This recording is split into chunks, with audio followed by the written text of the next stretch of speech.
इनाबेले सेतुपति 1948 में कादिरेसन ने राजा वीर सेतुपति द्वारा निर्मित एक शानदार महल का दौरा किया और खुद भी ऐसा ही एक महल बनाने की इच्छा जताई।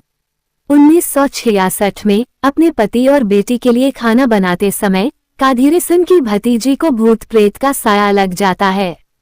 इसके बाद परिवार की नींद में ही मौत हो जाती है और वे महल में मरने वाले परिवार के अन्य सदस्यों से फिर से मिल जाते हैं। उनके साथ कादिरेसन का मृत रसोइया षणमुगम भी है, जो दावा करता है कि एक रहस्यमयी शक्ति उसे हर पूर्णिमा को महल के निवासियों को जहर देने के लिए मजबूर करती है और जो व्यक्ति जहर से बच जाता है वो उन्हें मुक्त कर देगा। तब तक कादिरेसन, जो एक अंतवासी बन गया है, सहित आत्माएं महल में फंसी हुई हैं।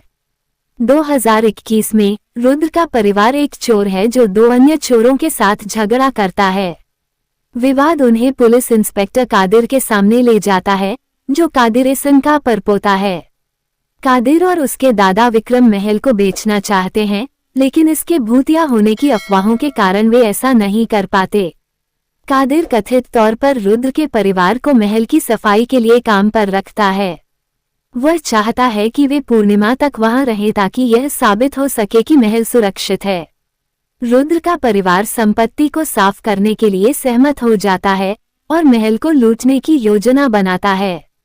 अचानक भूतों को रहस्यमयी ऊर्जा का एहसास होता है और उन्हें उम्मीद होती है कि जब रुद्र अपना पहला कदम उठाएगी तो वह उन्हें आजाद कर पाएगी।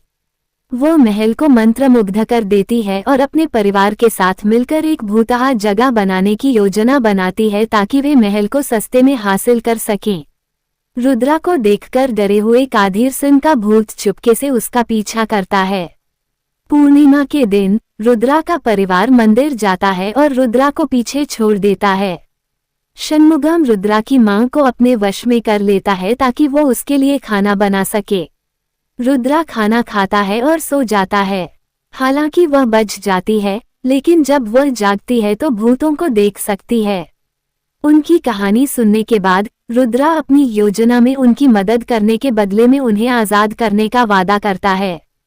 बाद में षणमुगम रुद्र को महल के एक गुप्त कमरे में ले जाता है, जिसमें 1940 के दशक की एक महिला की तस्वीरें हैं, जो उससे मिलती जुलती है। षणमुगम रुद्र को वीरा सेतुपति की कहानी बताता है, जिसने अपनी प्रिय रानी इनाबेले के लिए महल बनवाया था। दोनों खुशी खुशी रहते हैं, लेकिन कादिरेसन उनके घर पर लालच करने लगता है। वीरा सेतुपति द्वारा महल बेचने से मना करने के बाद कादिरेसन ने दंपत्ति को जहर दे दिया।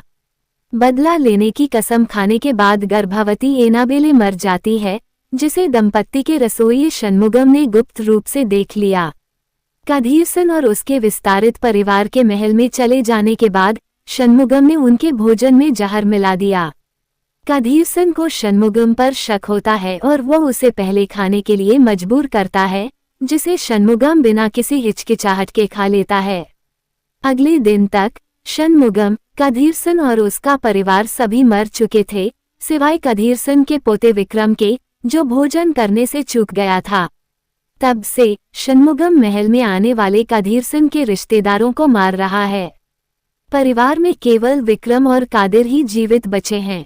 इस प्रकार कादिर रुद्र के परिवार को महल से बाहर निकालने का प्रयास करता है, जब एक रहस्यमयी शक्ति कादिर और उसके गुंडों को बाहर निकाल देती है, जिससे भूत आश्चर्यचकित हो जाते हैं जो हस्तक्षेप नहीं कर सकते थे।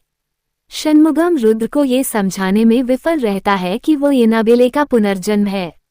भूत उनकी बातचीत सुन लेते हैं और षणमुगम के धोखे पर क्रोधित हो जाते हैं। कादिर और उसके गुंडे विक्रम के साथ लौटते हैं, जो मानता है कि रुद्र इनाबेले है। वो अपने दादा के भूत को संतुष्ट करने के लिए उसे मारने का फैसला करता है। कादिरेसन के परिवार के भूत रुद्र को महल का असली मालिक मानते हैं और विक्रम को उसे नुकसान पहुंचाने से रोकने के लिए अपनी शक्तियों को मिलाते हैं। जब एक नया आगमन महल में प्रवेश करता है, तो वे फिर से रुद्र के आगमन के साथ आने वाली ऊर्जा को महसूस करते हैं और अंत में शांति से गायब हो जाते हैं। नया आगमन वीर सेतुपति जैसा दिखने वाला एक सरकारी अधिकारी एकत्रित दलों को बताता है कि सरकार महल को विरासत सूचीबद्ध पर्यटन स्थल के रूप में जब्त कर लेगी। रुद्र और उसका परिवार गुस्से में चले जाते हैं, पहली नजर में रुद्र से प्यार हो जाने के बाद अधिकारी उसे प्रपोज करता है। रुद्र मुस्कुराहट के साथ स्वीकार करता है। षणमुगम उनके पुनर्मिलन को देखकर आखिरकार शांत हो जाता है और गायब हो जाता है। महल में अकेले कदीरसन का भूत निकलने का प्रयास करता है, लेकिन हैरान रह जाता है कि वो अभी भी फंसा हुआ है। फिर फिल्म उस दृश्य पर लौटती है जहां कदीर और उसके गुंडों को महल से बाहर धकेल दिया जाता है, जो कहानी के सीक्वल की ओर इशारा करता है।